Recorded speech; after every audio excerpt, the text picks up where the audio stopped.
প্রতিদিনের মতো পচা অফিসে যাচ্ছিল বাসে করে। তো বাসে তো সাধারণত প্রতিবন্ধীদের জন্য আলাদা সিট থাকে। তো প্রতিদিনই পচা দেখতে পাচ্ছে যে সেই সিটে কেউ না কেউ বসে আছে, সিট খালি থাকে না।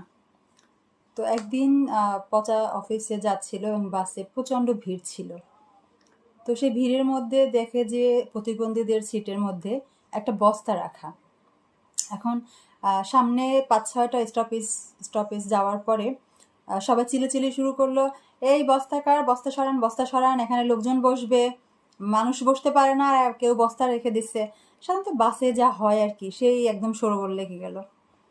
তো পিছন থেকে একটা লোক সিটে বসা, সে বলতেছে, আরে ভাই থামেন, ওটা কার সিট দেখতেছেন তো?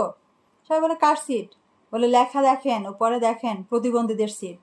হ্যাঁ, তো বস্তা কেন রেখেছো এখানে?